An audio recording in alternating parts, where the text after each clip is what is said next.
नमो भगवते वासुदेवाय नमः।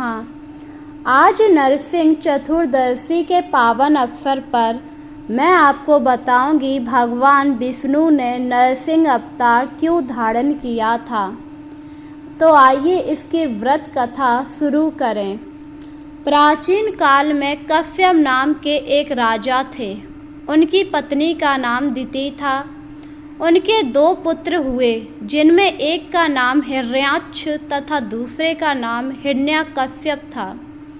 हिरण्याक्ष को भगवान विष्णु के वराह रूप ने तब मार दिया जब वह पृथ्वी को पाताल लोक में ले छिपा। इस कारण हिरण्याक्ष काफ़ी ज़्यादा कुपित हुआ। उसने भाई की मृत्यु का प्रतिशोध लेने के लिए कठिन तपस्या की और ब्रह्मा जी शिव जी को प्रसन्न किया। ब्रह्मा जी ने उसे अजय होने का वरदान दिया। यह वरदान पाकर उसकी मति मलिन हो गई और अहंकार में भरकर वह प्रजा पर अत्याचार करने लगा। उन्हीं दिनों उसकी पत्नी कायाधु ने एक पुत्र को जन्म दिया, जिसका नाम उसने प्रहलाद रखा। धीरे धीरे प्रहलाद बड़ा होने लगा।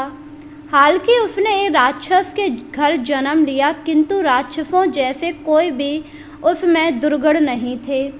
वह विष्णु भगवान का बहुत बड़ा भक्त था और अपने पिता के अत्याचारों का बहुत ज़्यादा विरोध किया करता।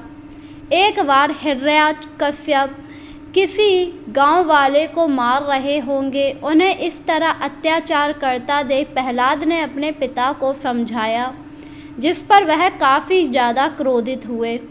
उन्होंने उसे मारने का कई बार प्रयास किया, पर भगवान विष्णु की कृपा से प्रहलाद हर बार बच जाया करता था, जिस वजह से अब हिरण्याकश्यप का मन अपने बेटे से धीरे धीरे हटने लगा, जिससे अब वह उसे मारना चाहता था। हिरण्याकश्यप ने बड़ी चालें चली, नीति अनीति सभी का प्रयोग किया, किंतु प्रहलाद को अपने मार्ग से नहीं हटा सका, क्योंकि अब उसे भय सता रहा था। क्योंकि प्रहलाद उसका विरोध किया करता और वह नहीं चाहता था कि प्रजा भी उसका विरोध करे। जब उसका पुत्र ही उसका विरोध कर रहा है तो आगे चलकर प्रजा भी उसका विरोध अवश्य करेगी। अभी तो प्रजा उससे डर जाती है, पर जब यह बालक बड़ा होगा और राजा बनेगा तो फिर प्रजा मुझे कुछ नहीं समझेगी, जिस वजह से राजा हिरण्याकश्यप अपने पुत्र को मारने के लिए विवश हो उठा। पर भगवान की कृपा से उसने प्रहलाद का बाल भी बांका नहीं कर सका। एक बार हिरण्याकश्यप ने अपनी बहन होलिका, जिसे वरदान था कि उसे ना ही आग जला सकती है, उसे बुलाकर उसने कहा कि तुम्हें मेरे पुत्र को मारना है। तुम्हें तो वरदान है कि तुम्हें आग नहीं जला सकती। यह सुनकर होलिका पहले तो थोड़ी हैरान हुई और बोली, भाई आप अपने ही पुत्र को मरवाना चाहते हैं। जिस पर हिरण्याकश्यप ने उसे सारी बात बताई और कहा, जब घर का वेदी लंका ढाए तो फिर उसे मार देना ही उचित है। जब मेरा पुत्र ही मेरे मार्ग पर नहीं चल रहा तो प्रजा मेरे मार्ग पर कैसे चलेगी। ये विष्णु भगवान का बहुत बड़ा भक्त है और मैं अपने प्रजा को विष्णु का भक्त नहीं होने दे सकता। उन्हें मेरी पूजा करनी है। मैं इससे कहता हूँ ये मेरी पूजा करे, पर ये मेरी पूजा ना करके उस विष्णु की पूजा करता है, इसलिए इसे मैं अपने मार्ग से हटाकर रहूँगा। अब तुम सोच लो, इसमें तुम मेरा साथ दोगी या नहीं। अपने भाई की मन की व्यथा सुनकर होलिका अपने भाई के पक्ष में आ गई और उसने भक्त प्रहलाद को मारने के लिए आग में बैठ गई। पर विष्णु भगवान की कृपा ऐसी हुई, होलिका तो उस आग में जल गई, पर प्रहलाद को कुछ नहीं हुआ, जिसे देखकर हिरण्याकश्यप और अधिक क्रोध में आ गया। क्योंकि पहले तो उसका भाई मारा गया था और अब बहन भी मारी जा चुकी, जिस वजह से हिरण्याकश्यप ने अपने बालक पर अत्याचार करना आरंभ कर दिया। उसकी पत्नी ने कई बार हिरण्याकश्यप से समझाया कि ये आपका पुत्र है, पर वह कह देता था ये मेरा पुत्र नहीं है। जब तक ये विष्णु भगवान की पूजा करेगा मैं इसे अपना पुत्र नहीं मान सकता। ये मेरी पूजा करे तो मैं इसे अपना पुत्र मानूंगा, क्योंकि सारी प्रजा मेरी पूजा करती है, सिर्फ तेरा पुत्र छोड़कर। वहीं प्रहलाद मुस्कुराकर कहता है, पिताजी आपको भी श्री विष्णु के चरणों में जाना चाहिए। अगर आप उनके चरणों में जाएंगे तो वह आपको क्षमा कर देंगे, वो बहुत ही दयालु हैं। यह सुनकर हिरण्यकश्यप का क्रोध और ज़्यादा भड़क जाता है। धीरे धीरे समय के साथ हिरण्यकश्यप प्रहलाद को मारने के कई सारे तरीके अपनाता है। एक बार उसे पहाड़ी से फेंक दिया पर विष्णु भगवान ने उन्हें अपनी गोद में ले लिया। एक बार उसे सांपों से भरी गुफा में छोड़ दिया गया। तभी वहां विष्णु भगवान प्रकट हुए और उन्होंने अपने सुदर्शन से सांपों को मार दिया, जिससे प्रहलाद को कुछ नहीं हुआ। इस प्रकार विष्णु भगवान किसी न किसी रूप में आकर प्रहलाद को बचा लिया करते थे, जिससे हिरण्यकश्यप काफ़ी ज़्यादा परेशान हो गया और चतुर्दशी वाले दिन उसने प्रहलाद के सामने बहुत तेज तेज चिल्लाना शुरू कर दिया और कहा कि अब मैं आज तेरा वध करके रहूँगा। देखता हूँ कौन तुझे बचाता है।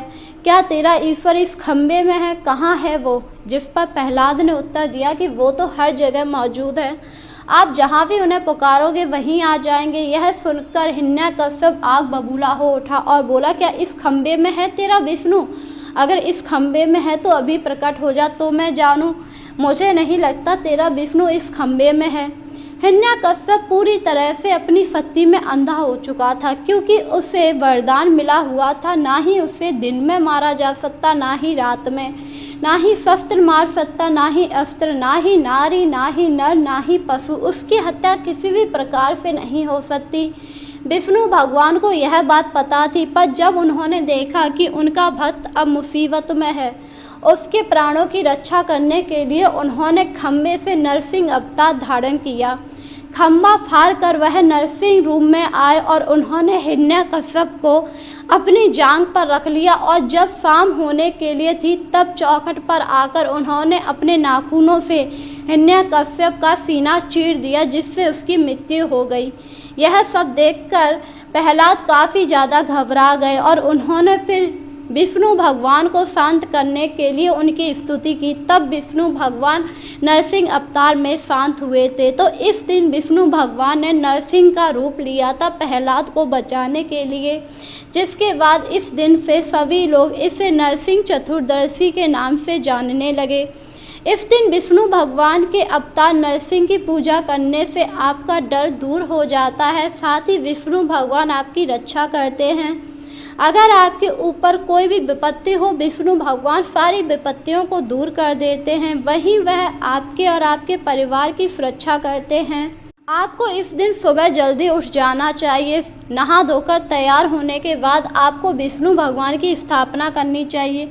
उनकी मूर्ति स्थापना करने के बाद उन्हें भोग अर्पित करें। इसके बाद उन्हें अक्षत चढ़ाएं और फिर उनकी पूजा विधि पूर्वक करें। पूजा करने के बाद आपको उनकी कथा का पान करना चाहिए। इस दिन नरसिंह अवतार की कथा पढ़ने से आपको शुभ फलों की प्राप्ति होती है। इसके बाद आपको आरती के बाद सामर्थ्य अनुसार दान दक्षिणा देनी चाहिए, क्योंकि वैशाख माह में दान दक्षिणा देना बहुत ही उत्तम माना गया है। वहीं वैशाख के अंतिम 3 दिन तो दान के लिए बहुत ही शुभ माने गए हैं। अगर आप इन दिन दान करते हैं तो विष्णु भगवान आपकी सभी मनोकामना पूरी करते हैं और आपके सारे पाप दूर हो जाते हैं। तो बोलिए जय विष्णु भगवान।